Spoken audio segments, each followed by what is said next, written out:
Aujourd'hui, je vous retrouve accompagnée de Laurie, amie et coloc, pour un nouveau concept des storytime, mais où je ne suis pas seule. J'ai décidé aujourd'hui d'aller dans mon canapé avec Laurie et de lui raconter une storytime que je n'ai jamais racontée parce qu'elle me semblait un petit peu débile, stupide, mais qu'en même temps avec le recul je me dis mais en fait non. Et Laurie pourra vous le dire, je suis tout le temps en train de me remettre en question. Donc je me suis dit que j'allais inviter Laurie sur ce canapé, lui raconter mon histoire. Est-ce que je suis au courant? Tu n'es pas au courant de cette histoire. Tu n'es pas censé être au courant, c'est pas une histoire du tout que j'ai racontée. Quel privilège! C'est une histoire que j'ai vécue avec 3 amis. Et l'un de ces amis vit dans cette maison. Oui, le garçon. Pardon?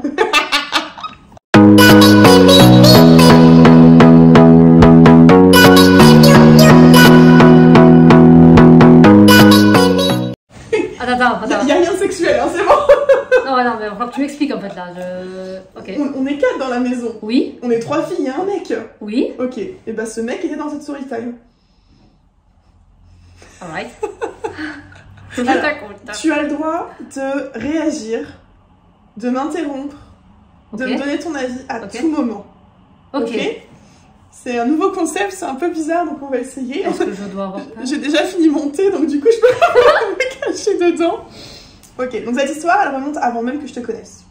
Okay. C'était, il me semble, avant Covid, parce que nous on s'est rencontrés en 2021, 2020, un truc comme ça.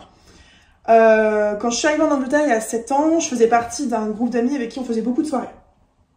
On avait un appartement avec une pièce aussi grande que celle-ci, où la nana elle invitait toujours des gens qu'elle connaissait, de ses cours de salsa, du cercle des Français, de rencontres comme ça. Et j'ai rencontré là-bas beaucoup de monde, beaucoup d'amis, enfin c'était plus des amis de soirée on va dire, que des amis très proches comme je peux avoir aujourd'hui.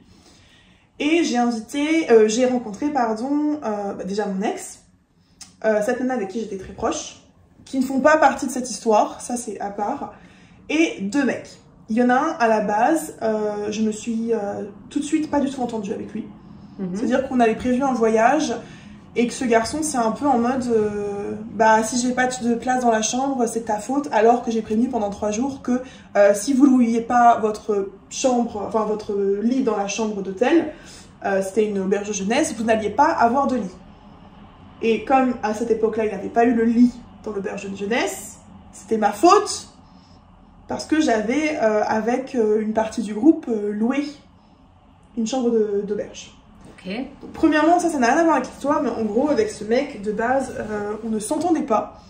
Pour lui, j'étais très hautaine, très désagréable, et pour moi, c'était juste un mec, clairement, qu'on n'avait rien à foutre de tout, et qui se permettait de me juger, voilà. Bon, ce sent. Il faut savoir qu'avec ce mec, en fait, on s'est très vite entendu par la suite. On s'est rendu compte que c'était un gros quiproquo, que le mec, il avait fait une idée sur moi, et voilà, et on s'est très vite entendu.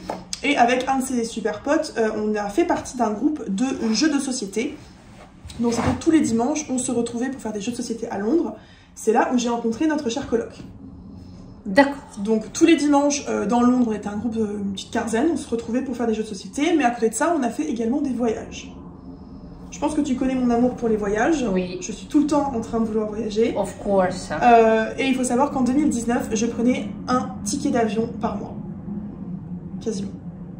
Donc j'ai commencé en janvier, je me souviens plus du tout ce que j'avais fait. Février, je suis tombée très malade, genre au point où j'ai pas bossé pendant 1 mois, je suis restée au lit. Mars, j'ai fait Dublin. En avril, je suis partie avec Marine. Premier voyage avec Marine, on est parti au Monténégro. En mai, on avait fait l'Écosse. Tous les mois, on faisait quelque chose. Ça, je crois que je savais en plus. Voilà, donc je suis quelqu'un qui voyage énormément et je demande toujours aux gens est-ce que vous voulez voyager avec moi? Je pars à telle date, à tel endroit. True. Laurie le sait parce que je la traîne avec moi partout. Oui. Et cette histoire, j'ai décidé d'organiser un voyage. Je ne veux pas dire de bêtises, mais je pense que c'était à Norfolk, qui est plus au nord de Londres, à l'est. Donc vraiment sur la côte anglaise, plus au nord. Je crois qu'il y a environ 3 heures de route de Londres. Et j'avais proposé ce voyage, donc location d'une voiture, location d'un Airbnb et voyage dans la région. On part un vendredi soir pour profiter au maximum. Donc je vais chercher la voiture et ça commence avec l'un des invités, puisqu'il y aura 3 garçons plus moi. L'un des invités qui arrive environ une demi-heure de retard, un vendredi soir, donc du coup on part déjà avec quasiment 1 heure de retard. Et ce soir-là, le GPS décide de me faire passer en plein Stratford, un vendredi soir. Mais quelle bonne idée! À 18h30. Mais quelle bonne idée! Avec des travaux partout. Je mets donc... Te connaissant, t'as dû péter un câble. Sachant que j'étais toute seule à conduire. Oh. Parce que la voiture était à mon nom, que les mecs ils en avaient rien à foutre, que j'avais ma journée de travail du vendredi dans les pattes. Oh l'enfer! Et que la voiture, j'avais dû aller la chercher, je pense, vers Streatham ou un truc comme ça. Et le GPS me fait passer de tout le sud sur Stratford. Je ne rigole pas, j'ai mis plus de 2h30 à sortir de Londres. Ah mais ça ne nous surprend pas. Déjà là, je me suis dit, bon, le trajet va être très très long. On prend la route, et donc, normalement de Londres à Norfolk, il fallait environ 3 heures. Nous avons mis en tout 6 heures. Pardon. La chose que je n'ai pas précisé encore, c'est que on a planifié ce voyage plusieurs semaines à l'avance, et que le jour du départ, je me suis rendu compte que c'est tombé le week-end où la France jouait. Je crois que c'était une des coupes d'Europe ou un truc ou du monde.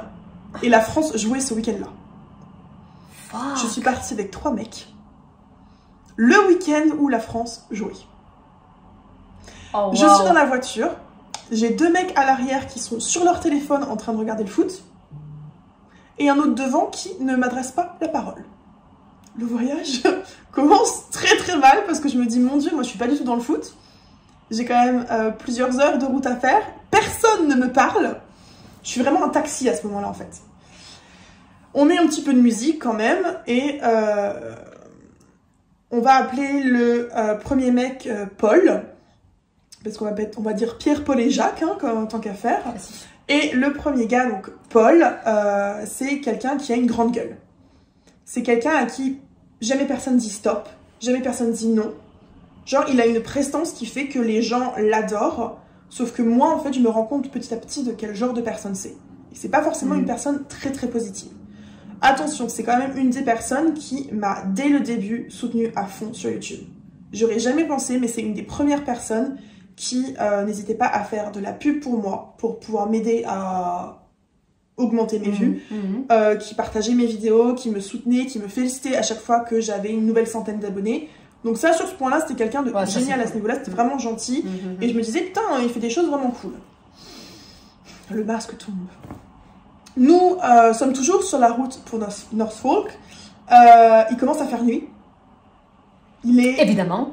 Genre 22h30, 23h. Et le gars, Paul, décide qu'il n'y a pas assez d'ambiance dans la voiture. Donc il se détache, il est à l'arrière. Il va sur le devant, il se jette sur le devant pour allumer à fond la musique. Ça fait déjà 3 heures que je conduis. Donc je me dis, bon, ça va être long. Je ne dis rien. Je dis non, un peu moins fort quand même parce que il fait nuit. C'est une voiture que je ne connais pas, sur une route que je ne connais pas et qui n'est pas éclairée. On était en pleine campagne. Un peu plus loin, le mec... alors j'entendais aussi les mecs crier dans la voiture. Parce que les Français étaient en train de jouer au foot. Oh l'enfer! Et le problème, c'est que, ok, je suis pas une fille sportive, mais bon, j'entends 3 mecs qui sont en train de regarder le foot, j'aimerais bien savoir ce qui se passe aussi, tu vois. Donc je me dis, bon, en fait, là, je suis en train de faire le taxi à 100%. Il fait, je répète, nuit. Il est à présent 23h, ouais, voilà. 23h30, presque minuit. Nous sommes dans une route de campagne, et d'un coup, je suis éblouie. Parce que Paul, toujours Paul, décide de se détacher une nouvelle fois et d'allumer la lumière centrale de l'habitacle de la voiture, là. Oh, t'as failli mourir, quoi. Voilà, Oh, j'aurais pété un câble. Ça m'a complètement éblouie, je ne savais plus où j'étais. Je ne comprenais pas pourquoi. Et là, justement, je lui ai dit, non mais là, par contre, il va falloir te calmer. Ah ouais. Parce que on va avoir un accident. Je me suis pris comme réflexion, non mais c'est bon, nous aussi on a le permis, hein. S'il y a besoin on conduit. Hein. Ah bah avec plaisir. C'est pas au bout de 4 heures qu'il faut me dire ça. Fuck. Je sais plus exactement ce qui se passe, je sais qu'à un moment on fait un arrêt parce que Pierre a envie de pisser. Donc, voilà, On remonte en voiture et on doit arriver à peu de choses près, à quasiment 2 h du matin, au Airbnb. Ce Airbnb, tu te rappelles quand on était en Cornouailles et qu'on avait un mobil-home? Oui. On avait un mobil-home. De merde. Ah! En carton. Mais vraiment en carton. Ah, le vrai mobil-home, quoi. Le vrai mobil-home. Moi, j'ai eu de la chance, ils m'ont laissé le lit double parce que j'étais la conductrice. T'en as un. Mais encore heureux, je vais te dire. T'en as un, il avait un KGB. C'est-à-dire qu'il y avait 2 lits simples. Alors, quand on sait la taille des lits simples en Tu peux pas bungalow, tourner, quoi, voilà. et ben les 2 lits simples étaient quasiment collés. Il y avait genre ça entre les deux, qu'il a collé tous les deux. Je crois qu'il a cassé la tablette collée au mur où t'es censé avoir une lampe. Et chose qui était hyper importante de savoir, parce que ça va être aussi dans ce qui va se passer à la suite, c'est qu'il fallait apporter ses propres draps. Pour ce Airbnb, les draps n'étaient pas fournis, il fallait apporter tes propres draps. Mais donc, vous le saviez ça on le savait. Ah ouais, donc on avait nos draps. Et moi à l'époque, je commençais déjà à vouloir faire des vidéos YouTube, ou du moins des souvenirs. Donc j'étais en train de filmer les mecs en train de galérer à mettre leur lit, quoi. La première soirée se termine, il est 2 h du matin. Moi je dis les mecs, j'ai fait ma journée, j'ai conduit 6 heures. Personne ne me parle, je vais dormir. Tu m'étonnes. Les murs là-bas c'est du carton, hein. Donc la nuit, je sais plus trop comment elle se passe. Le premier jour, on décide d'aller visiter, alors je ne sais plus la ville, je vais l'écrire ici, qui est en bord de mer. Je vous rappelle que ce week-end-là, la France joue. Je pense que c'est peut-être la Coupe du Monde, je veux pas dire de conneries, mais c'était une coupe très importante. On se gare, on commence à marcher pour visiter un petit peu. Les mecs ont passé... Ah non, premièrement, on va prendre un petit déjeuner. On s'installe à un truc british as fuck, en fait. C'était vraiment petit déjeuner anglais. Et là, il y a Pierre qui commence à me faire une réflexion. Non, c'est Paul, pardon. Je m'embrouille dans les noms. Paul, celui qui allumait les lumières. Qui commence à faire une réflexion et j'ai dit, mais en fait, toi, le problème, c'est que t'es pas habitué à ce qu'on te dit stop. Donc, en fait, quand on te dit stop, tu comprends pas. D'après toi, qu'est-ce qu'il m'a répondu? Ah mais si t'es pas capable de voyager avec des gens, t'arrêtes de voyager toute seule, hein, tu vas commencer à nous casser le cul et à nous gâcher le voyage. Très bien, c'était voilà. bonne. Première réflexion, juste parce que j'ai dit, toi tu n'es pas habitué à ce qu'on te dit stop. Et c'est vrai, personne lui dit jamais stop, c'est quelqu'un qui va trop loin et qui est très content de rabaisser ses amis. C'est-à-dire que son meilleur pote, il passe sa vie à le rabaisser. Je reviendrai là-dessus. C'est quoi ce type? Je suis vraiment, dans ma tête, je suis en train de me dire, mais en fait, qu'est-ce que je fous là? J'ai conduit 6 heures pour visiter une ville, déjà il pleut. Je suis avec 3 mecs, on n'a rien à foutre. Et je m'en prends plein la face. Je mange tranquillement, je ne dis rien. Et en fait, à la fin du repas, on se lève pour aller visiter. Et les mecs, la seule chose qu'ils veulent faire, c'est aller dans un pub pour regarder le match de foot. Je rigole pas, ils ont passé au moins 5 heures dans le pub pour le match de foot. Et pendant ce temps-là, moi... T'as dû trouver le temps long, hein? Et ben, je me suis baladée dans la rue piétonne, un peu sur la plage. J'ai fait des charity shops. J'ai même trouvé un sac à main à l'époque. Ils m'ont payé un verre histoire que je sois avec eux. Ok, c'était cool. Mais en fait, moi, je ne paye pas un Airbnb. Je ne paye pas une voiture pour passer mon week-end dans un pub à regarder le foot. Je peux très bien le faire à Londres. Il n'y a aucun problème là-dessus. À la fin du match de foot, les mecs me rejoignent. On se promène. On fait un petit peu... on fait une balade, quoi. Il n'y a pas grand-chose à faire. Évidemment, il est quasiment... je sais pas, j'ai envie de dire 18 h à ce moment-là. On remonte à la voiture et je me souviens que j'avais même hésité, je l'ai pas fait parce que trop bonne trop conne, j'avais même hésité en fait à reprendre la voiture, à les laisser là où j'étais, à aller chercher les affaires au Airbnb et à rentrer sur Londres, parce que je me suis dit, je me fais traiter comme de la merde depuis 2 jours, je suis toute seule en train de faire un voyage dans une ville qui n'était pas forcément intéressante non plus. Ouais, à aucun moment ils se sont dit, bon ben Mel, on s'inquiète pour elle, quoi, à aucun moment. Aucun moment. Sur ce, le soir, on rentre au Airbnb, qui est donc un bungalow. Je suis assez fatiguée parce que, en tant que nanny, tu sais bien, les semaines qu'on a, on est crevé. Clairement, très intenses, les mecs, ils m'ont saoulée. Je sais pas pourquoi, mais à 9 h du soir, tout le monde est au lit. Et t'as Paul qui se lève, qui était au téléphone avec sa meuf et tout. Et qui commence à me dire, non mais vous allez pas vous coucher à 9 h, c'est quoi cette bande de papis, venez on va faire des jeux. Je fais ok, on va faire des jeux. On avait un Uno, un Monopoly Deal, on avait un jeu de cartes normal. On se pose à la table pour faire des jeux, tout se passe très très bien. On joue au Uno. Et Paul ne peut pas s'empêcher de rabaisser son meilleur pote Pierre. C'est-à-dire que pendant tout le truc, il l'a traité de nul, d'incapable, t'es capable de rien faire. Et son pote ne dit rien. Et j'en ai eu une conversation plus tard avec lui en lui disant, mais... Enfin, comment ça se fait que t'es pote avec lui? Mais surtout, pourquoi tu te laisses faire en fait? Pourquoi tu te laisses faire? Donc, le deuxième jour, on va dans une autre ville. On se promène plus ou moins. Il fait très très moche aussi. Je crois que du coup la France ne joue plus. Donc ils sont plus ou moins là avec moi. On marche pendant 2 heures pour trouver un restaurant parce que Pierre voulait manger. Je crois que c'était un roast dinner. Donc tu sais le repas bien anglais. On arrive au pub qui est magnifique. Hein. Et ce jour-là ils disent ah bah non on ne fait pas de roast dinner aujourd'hui. C'était le seul dimanche du mois où ils ne faisaient pas de roast dinner. Le séjour de l'enfer. Bon, en soi, ça va. Cette journée-là, j'ai rien de dramatique à raconter. Je sais juste que ça m'a saoulée, en fait, de me dire que j'avais fait un voyage où j'avais quand même mis de l'argent, parce que, mine de rien, ça coûte cher, pour me retrouver toute seule. La ville était plutôt sympa, on s'est quand même dépêché, il pleuvait en plus. Et le soir, on rentre sur Londres. J'ai oublié de préciser ça. J'avais précisé que je ne déposerais personne chez lui. Parce qu'il était hors de question que je fasse taxi à déposer chacun chez lui et que moi je dois rendre la voiture et tout ça. Au final, il y a un mec, on passait devant chez lui, je fais bon, ok, on le fait. Je dis par contre, je me prends un PV, tu le payes. Chez moi, je suis pas responsable, je t'ai prévenu, je veux pas. Donc je le dépose, forcément, il s'en prend plein la gueule de son meilleur pote. En mode, ah, il faut qu'on te dépose, t'es vraiment une petite princesse, des trucs comme ça, voilà. On rend la voiture, tout le monde rentre chez lui. Et je me dis, ce week-end m'a prouvé que Paul n'est pas un ami. Ah mais clairement. Ce n'est pas un ami. Je m'en suis pris plein la face en mode je ne suis pas capable de voyager avec des gens, donc j'ai qu'à voyager toute seule. Il a l'air de se comporter comme un gamin de 5 ans, donc... J'ai jamais eu de problème en voyage, à part avec lui et avec une autre meuf. Mais Marine, on voyage tout le temps ensemble. Toi, on a fait quand même pas mal de voyages ensemble.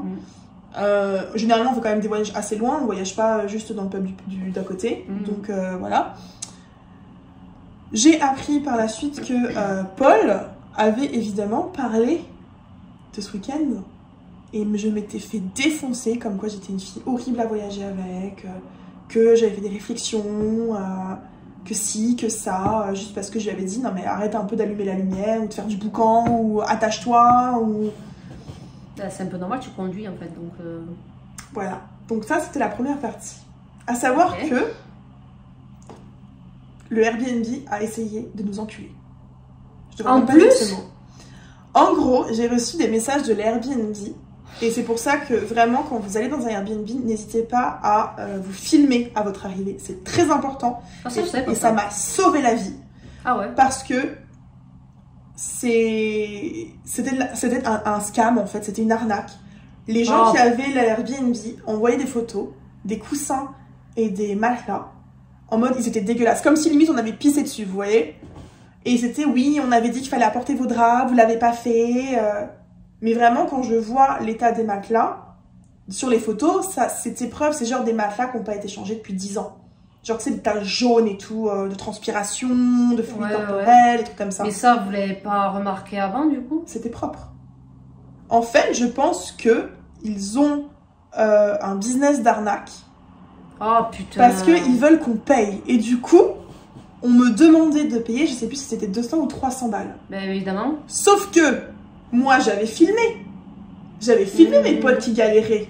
Donc j'avais la preuve en image qu'on avait apporté nos draps et qu'on avait fait nos lits. J'ai donc tout envoyé en preuve à Airbnb. J'ai eu Airbnb français qui m'a appelé, avec qui j'ai eu une conversation en disant que c'était clairement une arnaque. Et j'ai gagné parce que j'avais la preuve qu'en effet, on avait apporté nos propres draps. D'accord. Donc moi, mon avis là-dessus, c'est si vous voyez qu'un Airbnb vous demande d'apporter vos propres draps, filmez. C'est que ça pue. Filmez, au moins filmez. Parce que là, la tablette cassée n'était pas mentionnée. Mais le fait d'avoir des lits dégueulasses, c'était mentionné. Mais genre, c'était vraiment des taches, quoi. Et en plus de ça, je me souviens que... On imagine bien le truc. Ça nous a fait rigoler parce que c'était le lit de Pierre, qui était censé être sur la photo, et que c'est Pierre que j'avais principalement filmé, parce que Pierre fait quasiment 2 mètres, et qu'il était dans une chambre aussi grande qu'une boîte à chaussures. Limite, c'était le double du placard d'Harry Potter, quoi. Désolée, je rigole. Pardon. Donc ce week-end a été une catastrophe. Inutile de préciser que je ne suis plus amie avec Paul. Je n'ai plus reparlé à Paul après. On s'est dit bonjour comme ça. Pour moi, Paul, c'est quelqu'un qui vit de la manipulation qu'il a sur ses amis. Je comprends pas que Pierre puisse être autant ami avec lui alors qu'il s'en prend tout le temps la plein la figure. Et on a eu une conversation en privé où il me disait c'est vrai qu'il abuse et qu'il sait pas s'arrêter. J'ai envie de dire, mec, quand t'as 30 ans passés, t'es capable de dire à ton meilleur pote, là tu vas trop loin. Il a fait un choix, oui, effectivement. Ouais. Évidemment, Jacques vit ici, donc on est toujours amis. De toute façon, Jacques, lui, c'est le genre de mec qui ne va jamais rien dire. Il est la Suisse. Ah mais, oui. Tu te fais envoyer chier, il va jamais dire, ben non, mais t'abuses un peu là. Ou si je vais dire quelque chose, ou alors si c'est moi, il rigolait en fait. À chaque fois que je me faisais insulter, il rigolait. Et ça, je pense que c'est quelque chose qui a cassé un peu notre amitié aussi. D'accord. Voilà. Est-ce que tu penses que j'ai abusé pendant ce voyage en disant au mec d'arrêter? Je ne pense pas. Parce que moi, personnellement, j'aurais littéralement... T'as été très patiente, moi, j'aurais pété un câble. Vraiment. Franchement. Un mec qui se comporte comme ça, qui en plus, il est méchant envers ses potes. Enfin, j'aurais dit, attends, oh, stop, mec, là.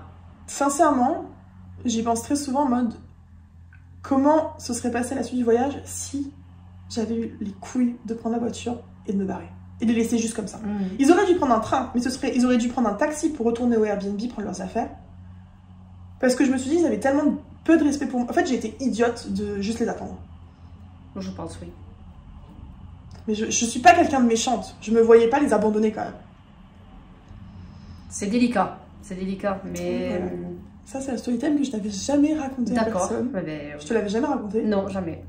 Jamais. Voilà. Donc faites attention à vos amis, et peut-être que les amis que vous pensez être vos amis ne sont pas vos amis. Et on a tous une part cachée. Et là, j'ai pu voir le vrai visage de quelqu'un que je tiens à préciser. Je pense que ce voyage a été fait autour de 2020, 2019. Non, plus que ça, même après. J'étais encore chez elle. Donc c'était en 2020-2021. Sachant que j'étais amie avec eux depuis avant 2019. Donc, on va dire janvier 2019. Oui, ça faisait quand même 2 ans que je les connaissais. Hein. C'était pas non plus... J'avais déjà voyagé avec eux. Ouais, comme quoi, on connaît pas vraiment les gens. Hein. Il faut vraiment apprendre à les connaître bien. J'avais déjà fait au moins un voyage avec eux. Et c'est drôle parce que à chaque fois, tu apprends à connaître les gens quand tu voyages. C'est incroyable. Clair. Le voyage, ça montre tellement... Ça montre tellement comme vivre avec une personne. C'est ça. Je pense que si vous voulez vous mettre en ménage avec votre mec, votre meuf, voyagez d'abord et regardez comment ça se passe. Exactement. Parce qu'en vrai, c'est ça. Ouais, c'est vraiment ça. C'est ça. Jacques... Jacques, il était venu chez moi pour le Nouvel An. Et en fait, j'aurais dû avoir un red flag. Il est venu au Nouvel An chez moi. Il s'est assis.